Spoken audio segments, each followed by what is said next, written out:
Anda menyaksikan Kompas Bisnis bersama saya Asri Gunawan. Saudara, di awal lahir Undang-Undang Cipta Kerja, protes terjadi di mana-mana. Kekhawatiran buruh saat itu adalah tentang hak pesangon yang lebih kecil, kemudian cuti yang dipangkas, serta jam kerja yang lebih panjang karena dianggap menguntungkan produksi, dan kekhawatiran banyak pekerja yang direkrut secara kontrak, bukan karyawan tetap. Memang sih hak pesangon ini masuk dalam klaster yang dikeluarkan dari UU Cipta Kerja oleh Mahkamah Konstitusi pada Oktober 2024. Tapi yang Kompas Bisnis bahas kali ini adalah tentang PHK dan penciptaan lapangan kerja.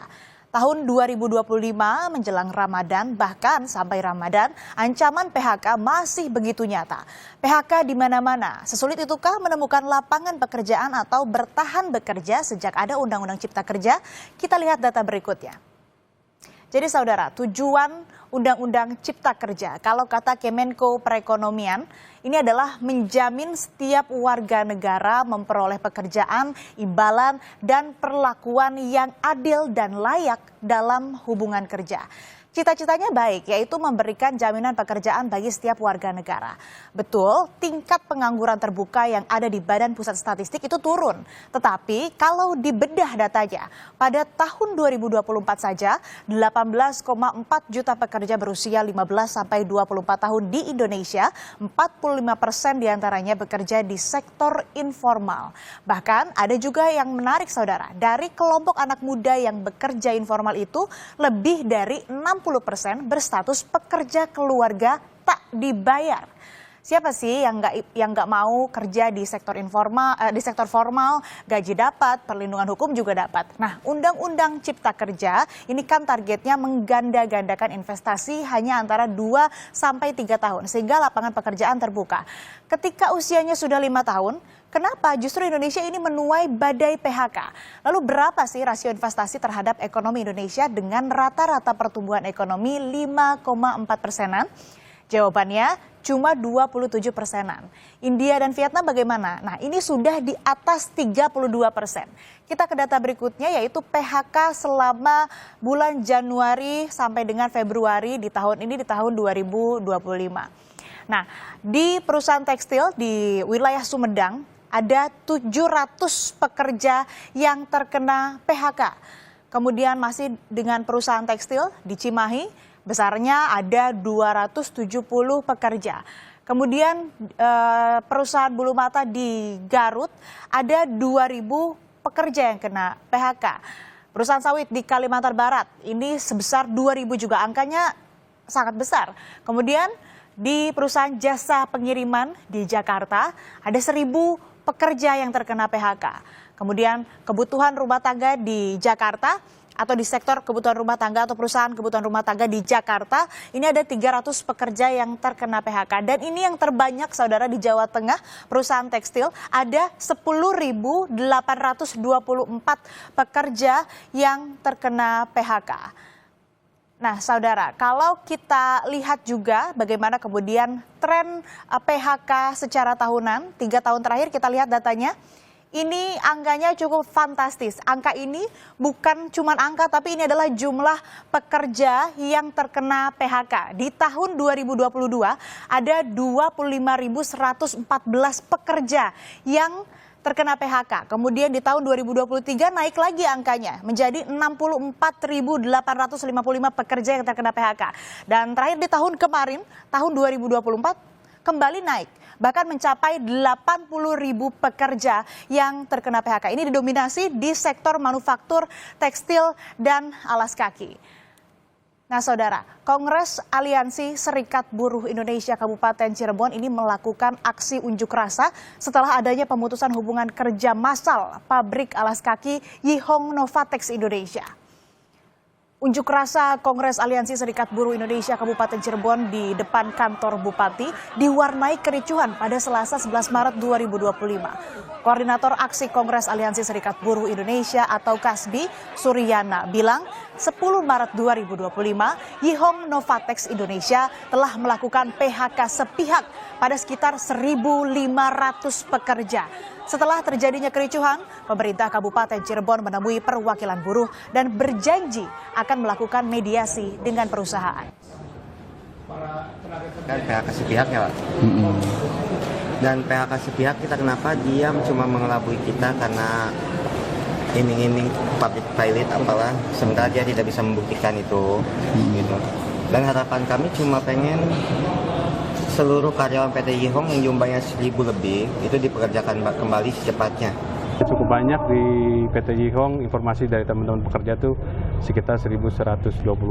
Tapi kita lihat juga data di BPJS-nya, data di kami juga, ada berapa pekerja sebetulnya, dan mungkin kita juga konfirmasi juga ke pihak manajemen seperti apa sih yang terjadi di sana.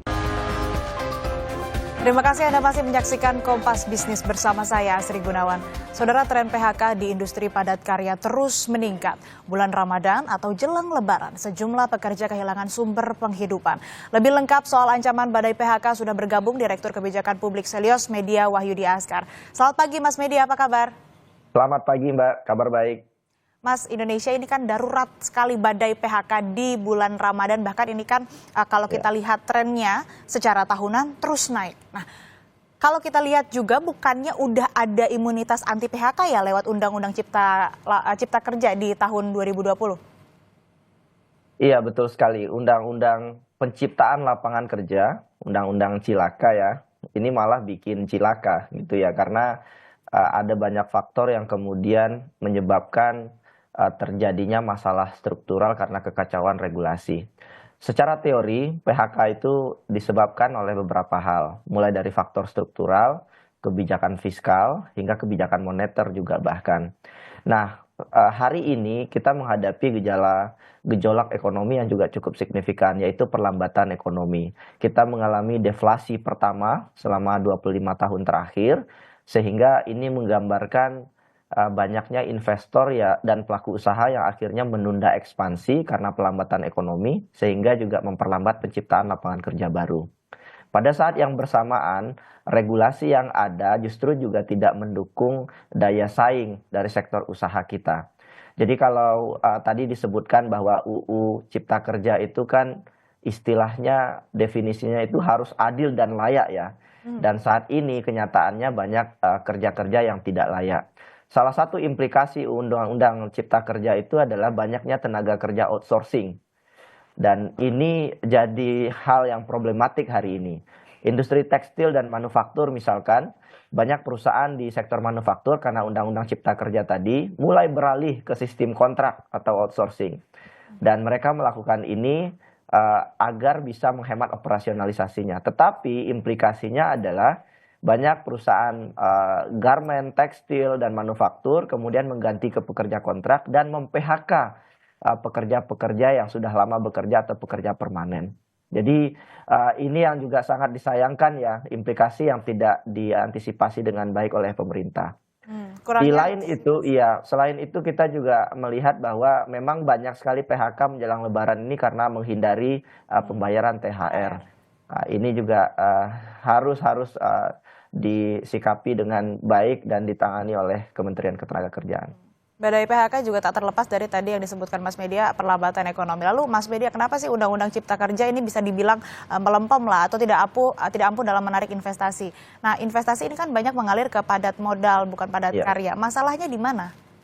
Pertama, masalahnya UU Cipta Kerja itu mengalami banyak revisi dan gugatan. Jadi ini menciptakan ketidakpastian hukum bagi investor. Jadi mereka juga akhirnya ragu menanamkan modal di Indonesia. Kedua, kualitas investasi kita emang buruk sekali. Jadi persoalannya bukan hanya di regulasinya. Dan ibarat kata kita hari ini tuh makannya banyak, tapi berat badan kita nggak naik karena terlalu banyak cacing di dalam perut negara ini. Apa itu? Yaitu korupsi. Dan korupsi itu membuat investor berpikir 100 kali untuk masuk ke Indonesia. Jadi ada yang bilang Vietnam lebih kompetitif dari segi regulasi, tidak sepenuhnya salah, tetapi sebetulnya ini hanya faktor ke-10 mungkin ya. Karena faktor utama kenapa investor ragu masuk ke Indonesia karena banyaknya pejabat yang korup. Dan kita menyaksikan ini juga akhirnya membawa dampak signifikan kepada angka investasi ke Indonesia. Belum lagi birokrasi yang tidak efisien. Karena kalau kita lihat investasi beberapa tahun terakhir banyak bandara yang sepi, kemudian IKN juga berpotensi bermasalah gitu ya karena minimnya investor. Sehingga kalau kita tanya ke investor kenapa mereka ragu masuk ke Indonesia, karena hampir semua proyek itu tidak melewati tender. Sebagian besar diberikan kepada BUMN dan harganya mahal. Karena investor sudah tahu bahwa investasi ke Indonesia itu mahal sekali. Jadi Omnibus Law belum bisa menjadi obat ya untuk menyelesaikan persoalan ini untuk penguatan investasi kita.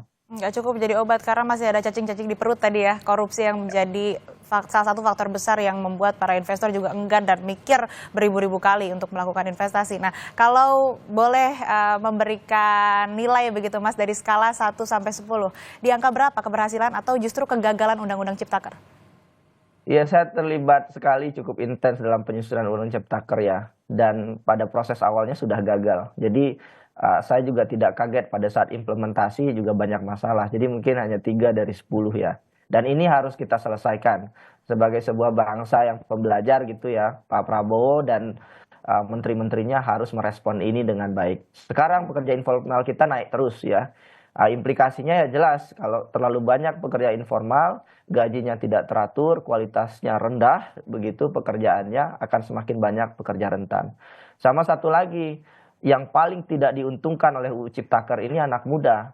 Karena mereka ingin mendapatkan pekerjaan, tetapi justru pekerjaannya tidak layak gitu ya. Mereka akhirnya juga tidak bisa menjadi karyawan tetap, mereka juga dibayar dengan murah, dengan skill yang sebetulnya mereka bisa terserap dengan baik di lapangan kerja, tapi karena Undang-Undang Ciptaker ini cenderung lebih banyak menguntungkan pengusaha, akhirnya banyak juga saudara-saudara kita anak muda yang tidak diuntungkan. Itu kenapa yang memicu juga kemarin hashtag kabur aja dulu, karena regulasi ketenaga kerjaan di Indonesia belum cukup baik dan dianggap berpihak kepada keberlanjutan dan anak muda di Indonesia. Oke, 3 dari 10 tadi nilainya. Apakah ada sinyal Omnibus Law Undang-Undang Cipta Kerja ini nggak akan dipakai sebagai mazhab atau sebagai pemikiran ekonomi dari Presiden kita Prabowo Subianto? Ini menarik ya, karena dalam banyak kesempatan Pak Prabowo seperti menjauh dari pendekatan UU Ciptaker. Dan saya lihat beberapa waktu terakhir Pak Prabowo cenderung lebih reaktif dalam merespon isu-isu ketenagakerjaan. Mulai dari kenaikan UMP saat itu hingga beberapa hari terakhir janji pemberian THR untuk pengemudi ojek online.